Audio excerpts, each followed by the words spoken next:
एक समय की बात है। एक छोटे से गांव में रामू नाम का एक गरीब किसान रहता था। रामू बहुत मेहनती था, लेकिन उसके जीवन में दुख और परेशानियां कभी खत्म नहीं होती थीं। सुबह से शाम तक खेतों में मेहनत करता, लेकिन फसल कभी अच्छी नहीं होती थी। घर की हालत इतनी खराब थी कि कई बार परिवार को भूखा सोना पड़ता था। रामू की पत्नी सीता अक्सर चिंता में रहती थी। एक दिन उसने दुखी होकर कहा, सुनते हो जी, इतनी मेहनत करने के बाद भी हमारे जीवन में सुख क्यों नहीं आता? क्या भगवान हमसे नाराज हैं?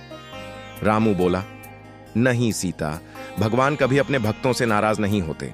शायद हमारी परीक्षा चल रही है। उसी समय गांव में खबर फैली कि अधिक मास शुरू हो चुका है। गांव के मंदिर में रोज कथा और भजन होने लगे। सभी लोग पुरुषोत्तम मास की महिमा सुनने लगे। गांव के मंदिर में एक संत महात्मा आए हुए थे। वे रोज लोगों को अधिक मास का महत्व समझाते थे। रामू भी एक दिन मंदिर पहुंचा। संत बोले, हे भक्तों, यह अधिक मास बहुत पवित्र महीना है। इस महीने जो भी सच्चे मन से भगवान विष्णु की पूजा, कथा, दान और भक्ति करता है, उसके जीवन के दुख दूर हो जाते हैं। रामू ध्यान से कथा सुन रहा था। फिर संत ने कहा, जो व्यक्ति इस महीने रोज सुबह स्नान करके भगवान विष्णु का नाम लेता है और गरीबों की सहायता करता है, उस पर पुरुषोत्तम भगवान की विशेष कृपा होती है।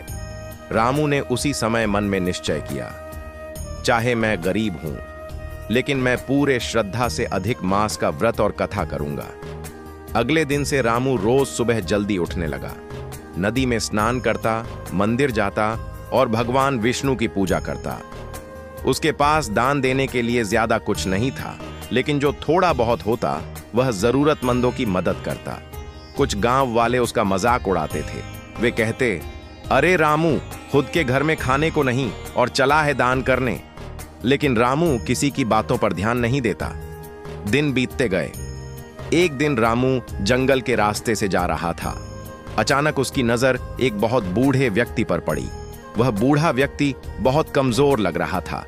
उसने कांपती आवाज में कहा, बेटा, मुझे बहुत भूख लगी है, क्या कुछ खाने को मिलेगा?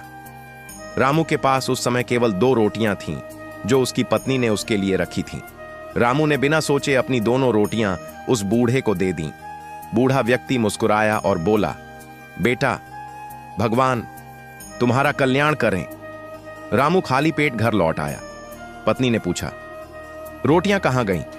रामू बोला, रास्ते में एक भूखे बुजुर्ग मिले थे, उन्हें दे दी।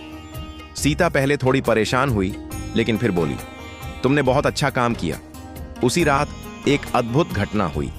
रामू ने सपने में देखा कि स्वयं भगवान विष्णु उसके सामने प्रकट हुए हैं। चारों ओर दिव्य प्रकाश फैल गया। भगवान बोले, रामू, मैं तुम्हारी सच्ची भक्ति और दया से बहुत प्रसन्न हूं। रामू आश्चर्य से बोला, प्रभु।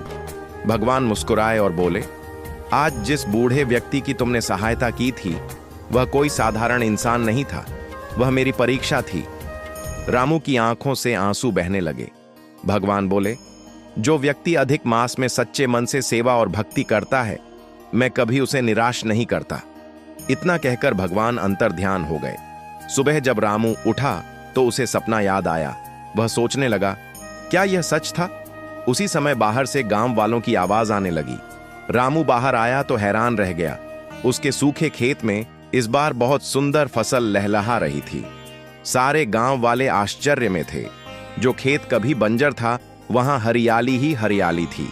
लोग कहने लगे, यह कोई चमत्कार है। धीरे धीरे रामू के घर की हालत सुधरने लगी। अब उसके घर में सुख और समृद्धि आने लगी। गांव वाले उससे पूछते, रामू, तुम्हारे जीवन में यह बदलाव कैसे आया? रामू मुस्कुराकर कहता, यह सब पुरुषोत्तम भगवान और अधिक मास की कृपा है। इसके बाद पूरे गांव के लोग अधिक मास की कथा सुनने लगे, दान करने लगे, भगवान की भक्ति करने लगे। तब गांव में सुख और शांति फैल गई।